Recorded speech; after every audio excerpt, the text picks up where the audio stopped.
Hoje é 24 de julho de 2019. Falta exatamente um ano para os Jogos Olímpicos de Tóquio. Está entrando no ar o Olympicast. Começa agora o Olympicast, o seu podcast sobre esportes olímpicos.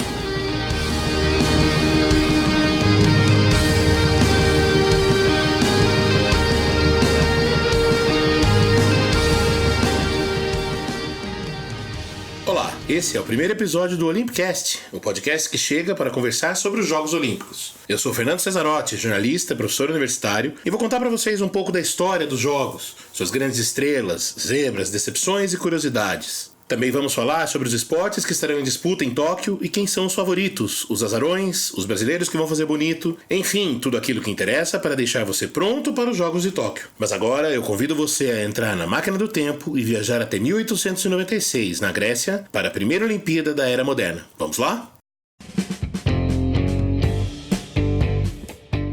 Na memória.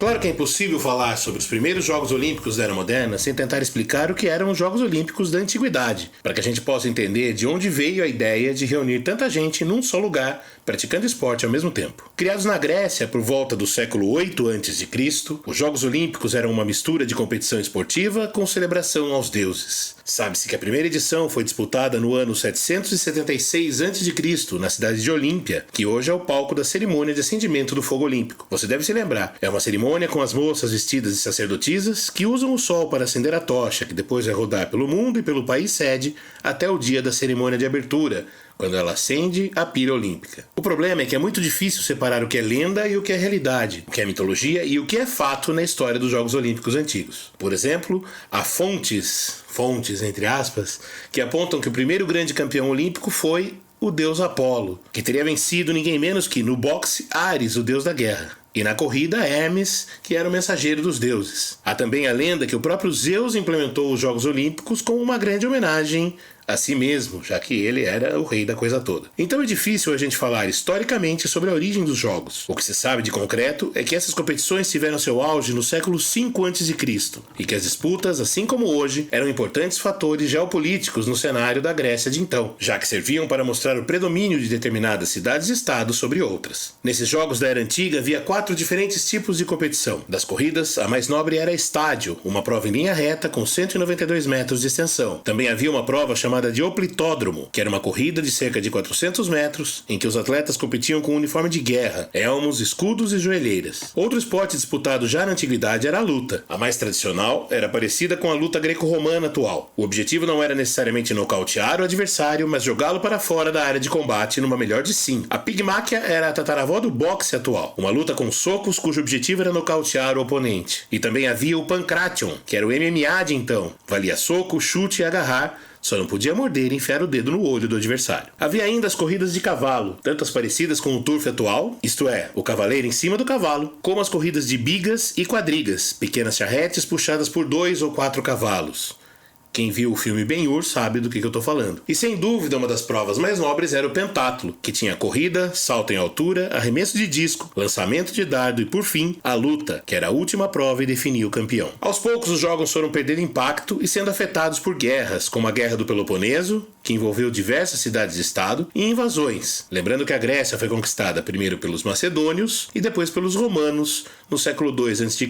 Vale lembrar que, como tudo de mais importante na sociedade grega daquele tempo, os jogos eram feitos somente por e para homens livres, ou seja, crianças, mulheres e escravos eram impedidos de participar e até mesmo de assistir. Os Jogos Olímpicos acabaram de vez já na era cristã, proibidos pelo imperador Teodósio no ano 393. O cristianismo já havia se tornado a religião oficial do Império Romano, ao qual a Grécia seguia submetida, e os jogos foram considerados uma manifestação de paganismo, pois ainda eram vistos como uma oferenda aos deuses. Então a gente dá um salto de mais ou menos 1500 anos no tempo e chega ao século XIX, mais exatamente em 1859, quando acontece uma competição chamada Jogos Olímpicos de Zapas. Havia um milionário de origem grega chamado Evangelis Zapas, que vivia na Romênia e patrocinou uma competição que reuniu basicamente atletas para provas de corrida, saltos, arremessos, luta e até escalada espada no mastro. Um detalhe, havia somente atletas gregos, já que Zapas, embora vivesse na Romênia, era um nacionalista e a competição teve um caráter de enaltecimento da identidade grega, uma vez que o país havia obtido anos antes a sua independência do Império Otomano. E aí, antes da gente continuar, um pequeno parêntese para contextualizar como o mundo encarava o esporte no século XIX.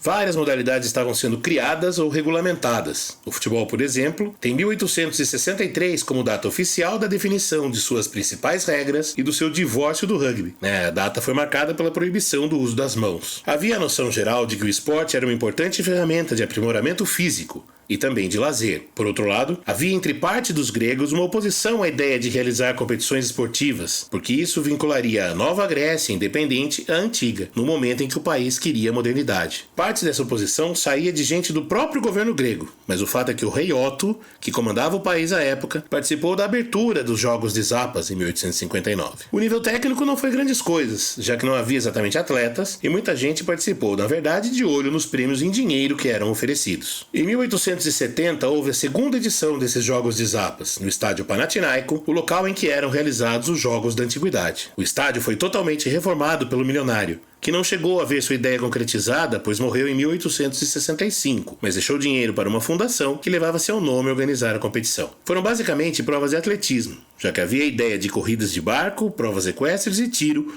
mas não houve infraestrutura adequada. Haveria novas edições em 1875 e 1888, sem o mesmo sucesso. Simultaneamente, havia competições parecidas ocorrendo no Reino Unido e na França. E foi lá, na França, que a ideia floresceu, sob as bênçãos de um nobre chamado Pierre de Coubertin.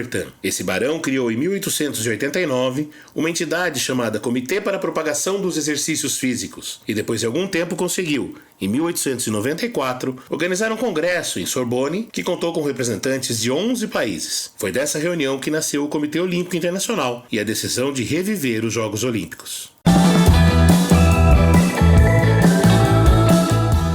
O mundo ao redor.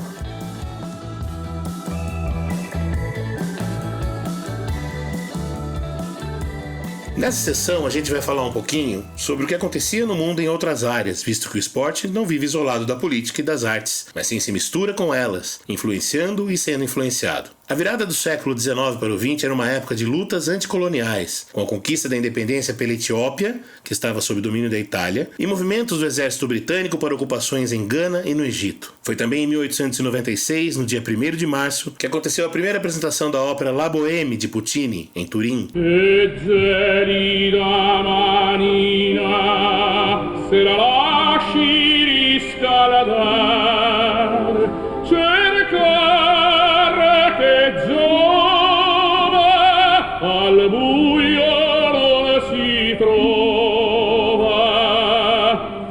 Também nesse ano nasceram, em 9 de agosto, o futuro psicólogo e educador suíço Jean Piaget. Em 24 de setembro, o escritor norte-americano Francis Scott Fitzgerald, autor de obras como O Grande Gatsby. No Brasil, o governo da Bahia enviou, em 1896, tropas para atacar o Arraial de Canudos, abrindo uma guerra que se estenderia por mais de um ano, até a derrocada do grupo de Antônio Conselheiro, culminando em cerca de 25 mil mortos. Lembrando que o Brasil não esteve presente nos Jogos de Atenas, como veremos daqui a pouco. A escolha. A ideia original do Barão de Coubertin era realizar a primeira edição dos Jogos só em 1900, aproveitando a realização da Feira Mundial de Paris e dando esse tempo para o esporte se organizar. Mas os participantes da reunião acharam que, embora fosse bom ter mais tempo para a organização, esse intervalo todo poderia fazer a ideia arrefecer e ser esquecida. Decidiu-se então a data, 1896. A escolha da sede foi marcada por discussões e bastidores que até hoje permanecem meio obscuras. Sabe-se que Londres se candidatou, mas a ideia de fazer os Jogos em Atenas acabou vencedora, com a bênção e o aval do então rei da Grécia, Jorge I, e de seu filho, o príncipe Constantino. Como a Grécia passava por dificuldades financeiras, Coubertin iniciou então contatos com outro grego apaixonado por esportes, George Averof, um filantropo que havia enriquecido como comerciante e banqueiro. A junção de uma série de apoios, inclusive do povo grego, e colaborou com doações e em campanhas, como a venda de uma tiragem especial de selos comemorativos pelo retorno dos Jogos Olímpicos, permitiu então a realização dos Jogos, que contaram com a presença de atletas de 13 países: Alemanha, Austrália, Bulgária, Chile, Dinamarca, Estados Unidos, França, Grã-Bretanha, Grécia, Itália, Suécia e Suíça, além do Império Austro-Húngaro então unificado. Os esportes. A abertura dos Jogos foi em 6 de abril de 1896, realizada no estádio Panathinaiko, que havia passado por nova reforma bancada pelo banqueiro Averroff para receber as competições de atletismo, com corridas, saltos e arremessos. Maratona ganhou o direito de sediar, obviamente, a maratona. Falaremos dela daqui a pouco. Além de provas de ciclismo de estrada, também houve disputas de natação, tênis, tiro, esgrima, ginástica artística, levantamento de peso e luta. Havia ainda a previsão de provas de vela e de remo que acabaram não sendo realizadas. Ao todo foram disputados 43 eventos valendo medalha. A fera.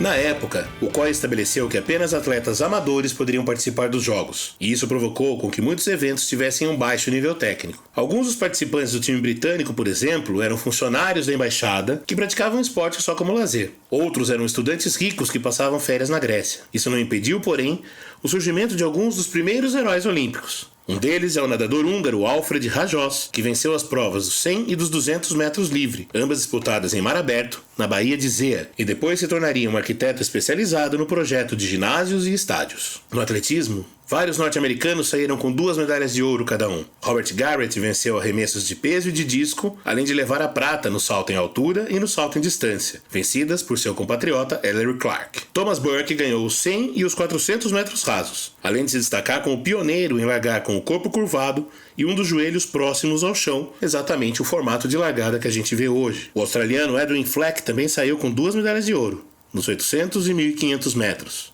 O ciclista francês Paul Masson mostrou versatilidade ao ganhar 3 provas no ciclismo: 2 km, 10 km e a volta contra o relógio, ou seja, uma prova de velocidade de 333 metros. Mas o maior vencedor individual em Atenas foi o alemão Karl Schumann, que ganhou nada menos que 4 medalhas de ouro. 3 delas foram na ginástica, individual, no salto sobre o cavalo, e nas competições por equipes da barra fixa e das barras paralelas. Schumann ganhou também uma medalha de ouro na luta, ao vencer na decisão o grego Georgios Tsitas, num combate que teve que ser interrompido por falta de luz natural, depois de mais de 40 minutos, e retomado na manhã seguinte. O alemão era tão bom e tão polivalente que ainda levou um 4º lugar numa prova de levantamento de peso. A zebra. A maratona é uma prova inspirada no feito do soldado grego Feidípides, que no ano 490 a.C. participou da Batalha de Maratona, uma cidade em que os gregos enfrentaram o exército persa. A lenda diz que Feidípides correu cerca de 240 quilômetros em ida e volta até Esparta para comunicar a invasão persa e pedir reforços. Após a batalha, alguns dias depois, correu mais 40 quilômetros até Atenas para anunciar o triunfo dos gregos. Diz então a história que Feidípides gritou: "Vencemos!" e caiu morto em seguida. Com a recriação dos jogos surgiu a ideia de criar a maratona, uma corrida de rua que reproduziria o trajeto de Feidípides. 17 homens se dignaram a tentar repetir o feito épico, e o favoritismo estava com Charilaos Vasilakos, que havia vencido uma prova parecida 2 semanas antes, com o objetivo de selecionar os gregos que competiriam na Olimpíada. Mas ele nem sequer chegou a liderar a prova em nenhum momento. O australiano Edwin Fleck, aquele que venceu os 800 e 1500 metros na pista, foi o líder em boa parte da prova, mas abandonou exausto no quilômetro 37. Quem assumiu a ponta então foi outro grego, Spiridon Lewis, um desconhecido entregador de água de 23 anos que corria a maratona apenas pela 2ª vez na vida. Lewis virou herói nacional, ganhando presentes como joias e um suprimento para a vida toda de lâminas de barbear. Nunca mais disputou uma prova esportiva, tornou-se policial e fazendeiro, e passou um ano preso, em 1926, por falsificação de documentos. Em 1936, ele foi um dos convidados de honra dos Jogos de Berlim, desfilando com a delegação grega e sendo até recebido por Adolf Hitler, a quem presenteou com uma coroa de louros feita de folhas extraídas direto de Olímpia. Era um símbolo de paz. Spiridon Lewis morreu em março de 1940, meses depois de a Grécia ter sido invadida por tropas da Itália, aliada da Alemanha na Segunda Guerra. Hoje, ele dá nome ao Estádio Olímpico de Atenas, que foi sede das cerimônias de abertura e encerramento nos Jogos de 2004. Quadro de medalhas. Antes de falar do quadro de medalhas, vale a gente lembrar 2 coisas. Primeiro, não é um quadro oficial, né? Não existe uma competição formal, por isso sempre a discussão se vale quem tem mais medalhas de ouro ou mais medalhas no total. Vale também lembrar que em Atenas não havia distribuição de medalhas, e sim de louros, né? Então, o quadro de medalhas que a gente traz hoje ele é feito a partir dos registros da época, ele foi produzido de forma retroativa. Por exemplo, o Edwin Fleck, o australiano que a gente citou agora há pouco, que correu a maratona e que ganhou os 800 e 1.500 metros, ele também jogou o torneio de tênis ao lado de um amigo inglês, o George Robertson. Eles estrearam nas quartas de final e ganharam de WO, porque a dupla rival não apareceu. Aí perderam a semifinal para um egípcio e um grego, e não jogaram a decisão do terceiro lugar. Mas por esse registro histórico, ambos contam como medalhistas de bronze. No quadro de Atenas, os Estados Unidos, que surpresa, saíram como líderes pelo critério das medalhas de ouro. 11 medalhas de ouro, 7 de prata e 2 de bronze, 20 no total. A Grécia ficou logo atrás, com 10 medalhas de ouro, 17 de prata e 19 de bronze, 46 no total. A Alemanha, com 6 de ouro, 5 de prata, 2 de bronze, 13 no total, vem em terceiro, seguido pela França. 5 de ouro, 4 de prata e 2 de bronze. A Grã-Bretanha ganhou 2 medalhas de ouro, 3 de prata, 2 de bronze, 7 no total. E o Império Austro-Húngaro, então unificado, levou 4 medalhas de ouro, 2 de prata, 5 de bronze, 11 no total. Se a gente contar separadamente, foram 2 de ouro, 1 de prata e 2 de bronze para a Áustria, 2 medalhas de ouro, 1 de prata e 3 de bronze para a Hungria.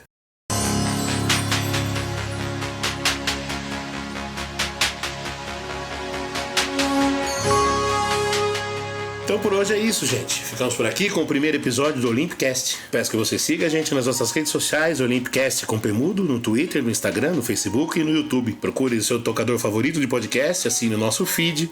Se você estiver vendo pelo YouTube, siga o nosso canal, ative o sininho para ver quando o novo episódio estiver disponível. Eu sou Fernando Cesarotti, responsável pelo roteiro, apresentação e edição. A Aletheia Vieira fez a voz das vinhetas. O Vitor Benatti cuidou das artes, da nossa identidade visual. E aqui vai, nesse primeiro episódio, um agradecimento ao casal Juliana Damasceno e Eduardo Vasquez pelo incentivo. Obrigado, fique com a gente até o próximo episódio. Tchau, tchau.